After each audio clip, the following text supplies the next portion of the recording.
ములుగు జిల్లా ఏటూరు నాగరం చిన్నబోయిన్పల్లి గ్రామంలో ఉద్రిక్త పరిస్థితులు నెలకొన్నాయి. అటవీశాఖ అధికారులు పోడు రైతుల మధ్య తీవ్ర వాగ్వాదం చోటు చేసుకుంది. రైతు మహబూబ్ ఖాన్ తన పొలంలో జేసీబీ సహాయంతో చదును చేస్తుండగా అటవీశాఖ అధికారులు అడ్డుకోవడంతో రైతు మహబూబ్ ఖాన్ పెట్రోల్ పోసుకొని ఆత్మహత్య యత్నానికి పాల్పడ్డాడు. దీంతో ఆగ్రహించిన గ్రామస్తులు రైతుకు మద్దతుగా అటవీశాఖ అధికారులను గ్రామంలో నుంచి వెళ్లకుండా అడ్డుకున్నారు.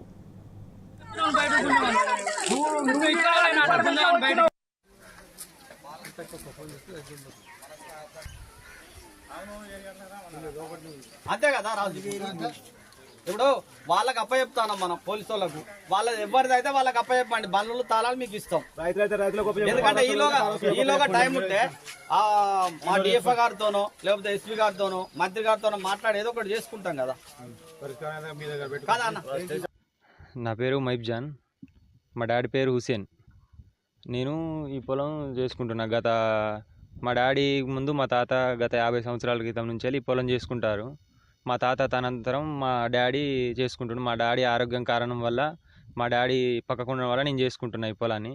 నేను కొద్దిగా ఈ ఇసుక భూమి చేయబట్టే దీన్ని చదును చేసుకోవడం కోసం గండ్లు పడుతున్నాయి, ఎలక పొక్కలు అన్నీ పడుతున్నాయని నేను దీన్ని ఈ ఇసుక మట్టి కాబట్టి దీన్ని ఇసుకని పక్కకు పెట్టి లోన కొంచెం మంచి సాయిల్ వెళ్తుందని నేను దాన్ని చదును చేసుకుందామని చేస్తుంటే ఫారెస్ట్ వాళ్ళు అడ్డుకుంటున్నారు. నన్ను ఏం చేయలేని కారణం వల్ల అడ్డు కూర్చోవాల్సింది వస్తుంది. నాకు ఏం చేయలేదు. నాకు మీరే న్యాయం చేయాలి. ఎందుకంటే నేను కూడా చదువుకున్న స్టూడెంట్నే. నాకు అన్నీ తెలుసు. నేను ఎలాంటి తప్పు చేయలేదు. అధికారులు వచ్చి చూడాలి, నాకు న్యాయం చేయాలి. నేను కేవలం నా ఇసుక భూమి నాకు పంట రావడం లేదన్న కారణం వల్లనే నేను చేస్తున్నా.